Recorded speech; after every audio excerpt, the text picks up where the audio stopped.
Hello friend, welcome my YouTube channel study ज्ञान, जिसमें आज बेसिक टर्म इन अकाउंटिंग करेंगे। सबसे पहले आइडेंटिटी मतलब एक तरह का बिजनेस जो अकाउंटिंग की लैंग्वेज में कहा गया है। इसमें कहा है कि एक रियलिटी है, इट हैज़ एन रियलिटी जो एक्चुअल में क्या है, एग्जिस्टेंस में है। एग्जिस्टेंस का मतलब कि वो एक्चुअल में है, उसको कहा गया है। और इसके बाद इसने कहा कि जैसे एग्जांपल लेके चलते हैं, सुपरमार्केट लगा लो आप, कोई ज्वेलरी लगा लेते हैं, या कोई फर्म जैसे हिंदुस्तान यूनियन लीवर हो गई, HUL जैसे ITC लिमिटेड हो गई, ऐसी बहुत सारी फर्म्स हैं। इसी में कहा गया है कि जो एक्चुअल में होंगी ना, उनको इसमें आइडेंटिटी कहा गया है।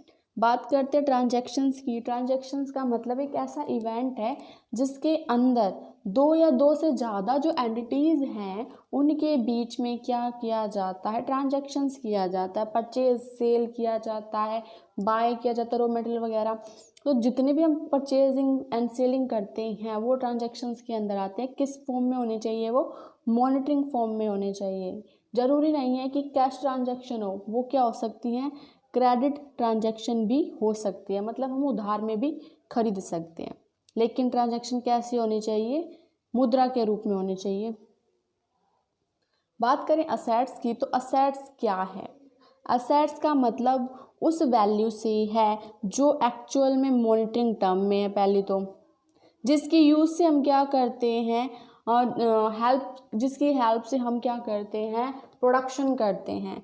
प्रोडक्शन तो इसी तरह इसको क्या है, दो पार्ट्स में बांटा जाता है असेट्स को। पहला है फिक्स असेट्स, सेकंड है करंट असेट्स।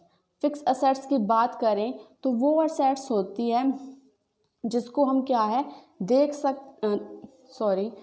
फिक्स असेट्स वो असेट्स होती है जो हम लॉन्ग टर्म के लिए यूज़ करते हैं। लॉन्ग टर्म का मतलब जिसका मोटिव ये नहीं है कि मैं उसको बेचने के लिए लेकर आई हूँ। इसका मोटिव ये होता है फिक्स असेट्स का कि इसकी हेल्प से मैं क्या कर रही हूँ, प्रोडक्शन कर रही हूँ। जैसे लैंड, बिल्डिंग, मशीन, प्लांट्स और फर्नीचर्स, ये जितने भी हैं नॉर्मल ऑपरेशन के लिए करते हैं इनको यूज़। और ये है क्या है, लॉन्ग टर्म होता है। लॉन्ग टर्म मतलब यहाँ ये लगा के चलिए मोर देन 1 ईयर, 1 साल से ज़्यादा के लिए अगर मैं रखती हूँ तो वो क्या आता है, लॉन्ग टर्म के अंदर आता है। सेकंड है हमारी करंट असेट्स। करंट असेट्स का मतलब क्या है, यहाँ गुड्स से लगा लेते हैं, जो हम रॉ मटेरियल खरीद के लाते हैं उनको मैन्युफैक्चर करके बेचते हैं, वो क्या आ जाते हैं, वो एक करंट असेट्स में आ जाते हैं। करंट असेट्स का मतलब भी यही है कि जो 1 साल के अंदर हम बेच देंगे, 1 साल जिनको हम कन्वर्ट करवा लेंगे विदिन 1 ईयर, किस में, कैश में, वो आ जाती है हमारे करंट असेट्स में। जैसे इसमें बताया गया है कि जो BR हैं और स्टॉक्स हैं इनको हम किस में डालते हैं, करंट असेट्स में। इसी तरह बात करें लायबिलिटी की, तो लायबिलिटी क्या है, एक तरह का बर्डन है हम पर, जो हमने बाहर से उधार ले रखा है उसको पेमेंट करना है हमें। ठीक है, तो ये क्या है, एक क्रेडिट, मतलब लायबिलिटी क्या है हमारे पर, क्रेडिट तरह का है जिसमें हम क्लेम कर सकते हैं, जो हम पर क्लेम करेंगे पेमेंट करने के लिए। और ये भी 2 तरह का होगा, लॉन्ग टर्म और शॉर्ट टर्म। लॉन्ग टर्म की बात करें तो यूजुअली वही जो 1 साल के बाद पे किए जाएंगे वो क्या आएंगे, लॉन्ग टर्म में आएंगे। जैसे डिबेंचर हुआ, शेयर होल्डर, मतलब जो भी हैं जिनकी पेमेंट मुझे क्या करनी है, आफ्टर 1 ईयर करनी है, लॉन्ग टर्म में आएंगे। बात करते हैं शॉर्ट टर्म की, तो शॉर्ट टर्म में वही जो 1 साल से कम में मुझे पे करने हैं उनको मैं किस में डालूंगी, शॉर्ट टर्म में डालूंगी। कैपिटल की बात करते हैं तो कैपिटल क्या है, वो हिस्सा जो क्या है, इन्वेस्टर्स या जो उसके एक्चुअल ओनर हैं उस बिजनेस के, वो लेकर आते हैं। या तो वो कैश लेकर आएंगे या कोई असेट्स लेकर आएंगे। ठीक है, ये लिखा है कि जो वो लेकर आए हैं, कैपिटल किसी भी फॉर्म में हो सकती है, कैश के फॉर्म में, असेट्स के फॉर्म में हो सकती है। इसको कहाँ दिखाया जाएगा, बैलेंस शीट में दिखाया जाएगा, लायबिलिटी के साइड में कैपिटल के अकॉर्डिंग ही दिखाया जाएगा। और याद रखें कि जो कैपिटल है वो एक्चुअल ओनर होते हैं जो अपने पैसे लेकर आते हैं इन अ फर्म। बात करते हैं सेल की। सेल का मतलब क्या है? जो प्रोडक्ट मैंने बनाया है उसको बेच रही हूँ, तो वो सेल के अंदर आएगा। सेल भी दो तरह की है, क्रेडिट सेल और कैश सेल। बात करते हैं क्रेडिट सेल की। तो क्रेडिट का मतलब मैं कोई माल उधार बेच रही हूँ, ठीक है, क्योंकि ज़रूरी नहीं है कि हर माल कैश में बिक जाए, कुछ उधार में भी बेचना पड़ता है। तो इसी तरह ये दो तरह का है कि कैश में बेचूंगी तो कैश सेल आएगा, उधार बेचती हूँ तो क्रेडिट सेल आएगा। बात करते हैं रेवेन्यू की। रेवेन्यू का मतलब कि जो बेचने पर मुझे मिला है, ना कि प्रॉफिट। इसको प्रॉफिट नहीं कह सकते। रेवेन्यू का मतलब मान लो एक शू मैंने बनाया, उसको मैंने बेच दिया 500 का, तो मुझे 500 जो रुपए मिले हैं वो सारे के सारे किसके अंदर आएंगे? रेवेन्यू के अंदर आएंगे। इसको क्या सेल रेवेन्यू भी कह देते हैं कई बार। बात करते हैं एक्सपेंसेस की। एक्सपेंसेस मतलब किसी भी काम को करते समय जो हमें खर्चे करने पड़ते हैं वो किसके अंदर आते हैं? एक्सपेंसेस के अंदर आते हैं। जैसे कोई सर्विस ली है हमने, या कोई प्रोडक्ट बनाने में किसी की जो पेमेंट की है, जैसे ये बता रखे डेप्रिसिएशन, रेंट, कहीं मैं किराए पर काम करती हूँ तो रेंट देना पड़ेगा, वो हमारा क्या आ जाएगा? एक्सपेंसेस आ जाएगा। मतलब कि रेवेन्यू कमाने के लिए बिजनेस ने जो कॉस्ट इनकर्ड की है वो क्या है? एक्सपेंसेस है।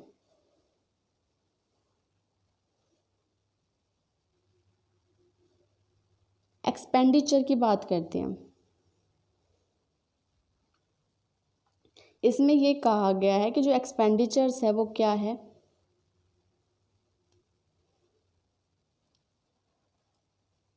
एक्सपेंडिचर्स इसमें कहा कि जो प्रॉपर्टीज़ हैं या कोई हमने लायबिलिटीज़ हैं उनकी पेमेंट करते हैं। जहाँ हम पैसे स्पेंड करते हैं कोई सर्विसेज लेने के लिए या कुछ लायबिलिटी की पेमेंट करते हैं, तो वो क्या आ जाती है? एक्सपेंडिचर्स के अंदर आ जाती है। ये क्या है? जैसे परचेज़ की हमने गुड्स वगैरह, फर्नीचर वगैरह, और इसको क्या कहते हैं? रेवेन्यू एक्सपेंडिचर्स कहते हैं, रेवेन्यू। और दूसरी तरफ ऐसे एक्सपेंसेस जो एक साल से ज़्यादा के लिए करते हैं तो वो कैपिटल एक्सपेंडिचर कहेंगे।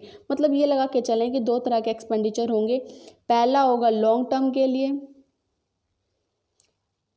दूसरा होगा हमारा शॉर्ट टर्म के लिए। शॉर्ट टर्म का होगा वो क्या है? हमारा रेवेन्यू एक्सपेंडिचर होगा। जो एक साल से ज़्यादा के लिए होगा वो क्या हो जाएगा? हमारा कैपिटल एक्सपेंडिचर होगा, ठीक है। उसके बाद बात करें प्रॉफिट की, तो प्रॉफिट क्या है?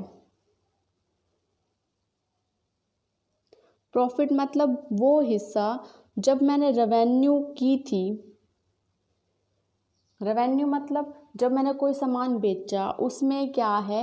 एक्सपेंसेस हमारे कम हैं और उसमें हमें मिला ज़्यादा है, तो वो किस में आ जाएगा? प्रॉफिट में आ जाएगा। यही बताया इसके अंदर, the excess of revenue of period over its relatives expenses during an accounting year is profit. मतलब ये याद रखना कि एक्सपेंस आपके कम थे और आपको रिसीव क्या हुआ है? उससे ज़्यादा हुआ है। जितना ज़्यादा रिसीव हुआ है वो कितना आ जाएगा? प्रॉफिट आ जाएगा। मतलब रिसीव में से आप क्या करें? एक्सपेंडिचर माइनस कर दें तो प्रॉफिट आपको मिल जाएगा।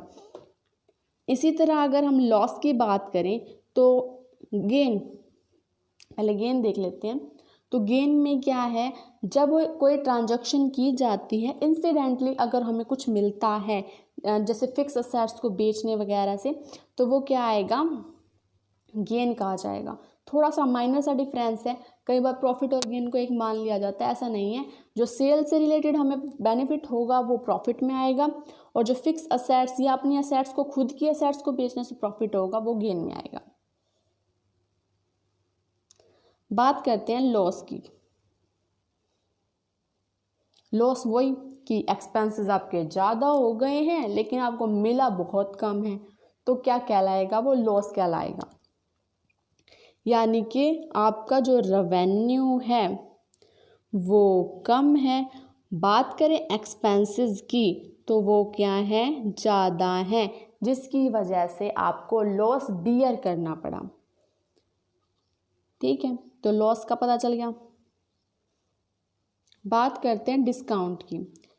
डिस्काउंट मतलब वो पार्ट जो सेल करते समय हमने ऑफ़र किया है कि हम उसको डिडक्ट कर देंगे। जैसे देखा होगा कि जब हम बाज़ार में जाते हैं तो डिस्काउंट हमें प्रोवाइड किए जाते हैं 5%, 10%। तो वही इसी तरह का डिस्काउंट होता है। जब हम किसी चीज़ को बाज़ार में बेचते हैं तो हम क्या है, डिस्काउंट देते हैं। वो दो तरह के हैं, पहला है ट्रेड डिस्काउंट, दूसरा है कैश डिस्काउंट। ट्रेड डिस्काउंट की बात करें तो सभी को इक्वली दिया जाएगा, मतलब चाहे वो पेमेंट एग्जैक्ट अभी कर दे या कुछ समय बाद करें, जो ट्रेड डिस्काउंट है वो सभी को दिया जाएगा। बात करें कैश डिस्काउंट की तो कैश डिस्काउंट वो होता है जो कुछ स्पेसिफाइक जो हमने कर रखा है टाइम उसके अंदर कर देता है तो कैश डिस्काउंट मिलेगा, अदरवाइज वो रिजेक्ट हो जाएगा। बात करते हैं वाउचर की। तो वाउचर क्या है, जब हम किसी चीज़ को खरीदते हैं या बेचते हैं तो एक तरह का डॉक्यूमेंट एविडेंस होता है जिससे प्रूव करते हैं कि एक्चुअल में ये ट्रांजैक्शन हुई है। जैसे कैश मेमो हुआ या इनवॉइस जो हमें मिलता है बाइंग या सेलिंग करते समय, वो क्या है, वाउचर्स होते हैं। गुड्स की बात करते हैं तो गुड्स क्या है, वो टर्म जो हम बेचने के उद्देश्य से लेके आते हैं। कोई भी ऐसा माल जो बेचने के उद्देश्य से लेके आएंगे वो क्या कहलाएगा, गुड्स कहलाएगा, ना कि वो माल जो हम अपने लिए यूज़ कर रहे हैं। जैसे मशीन है, मशीन को कभी गुड्स नहीं कह सकते, रॉ मटेरियल है उसको गुड्स कहा जा सकता है। ड्राइंग का मतलब यहाँ क्या है, विड्रॉल। विड्रॉल मतलब पैसा या कोई असेट्स जिसका यूज़ कौन कर रहा है, ओनर कर रहा है पर्सनल यूज़ के लिए, वो कहलाएगा ड्राइंग। और उसको कहाँ दिखाया जाएगा, असेट्स में उसमें प्रॉफिट एंड लॉस में भी दिखाया जाएगा और इसके साथ साथ बैलेंस शीट में भी दिखाया जाएगा।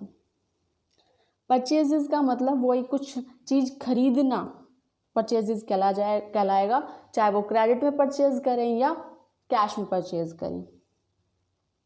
स्टॉक या इन्वेंट्री। स्टॉक का मतलब यहाँ क्या है कि वो माल जो मैंने बेचने के लिए तैयार किया लेकिन अभी तक वो हमारे पास रखा है, बिका नहीं है, तो वो किस में कहा जाएगा, स्टॉक के रूप में कहा जाएगा। बात करते हैं डेटर्स की। तो डेटर्स कौन है, जिनको हमने क्या किया, माल बेचा इन क्रेडिट। ये याद रखना, जो हमने माल सेल्स किया है किसमें, उधार पे, तो वो कौन कहलाएंगे, वो व्यक्ति क्या कहलाएंगे, डेटर कहलाएंगे। जिसको हमने क्रेडिट में माल बेचा है वो हमारे अकाउंट में क्या कहलाएंगे, डेटर्स कहलाएंगे। बात करते हैं क्रेडिटर्स की। तो क्रेडिटर्स क्या होंगे, जो हमसे माल क्या है, जो जिनसे हमने उधार लिया है, मतलब जो सप्लायर हैं उनको हमें पेमेंट करनी है, तो पेमेंट क्या कहलाएगी उनकी, क्रेडिटर्स में, क्योंकि हमने क्रेडिट परचेज किया है। डेटर में क्रेडिट सेल करेंगे, उसकी वजह से जो लिखा जाएगा वो डेटर में लिखा जाएगा। क्रेडिट परचेज की वजह से जो लिखा जाएगा वो कहाँ आएगा, हमारे क्रेडिटर्स में आएगा। इनको सैंड्री क्रेडिटर्स या सैंड्री डेटर्स कहा जाता है। ठीक, तो हम एक्चुअल में इनकी जो टर्म्स हैं वो समझ गए, और ताकि ये यूज़फुल है हमारे आगे जितने भी हम पढ़ेंगे वहाँ बार बार आपको रिपीट नहीं की जाएगी, क्योंकि जो 11th है वो एक बेस बना के चलता है आगे तक, ताकि जो टर्म्स हैं वो इजीली आपको समझ में आए और बाद में आपको किसी तरह का कोई डाउट ना रहे। Thank you.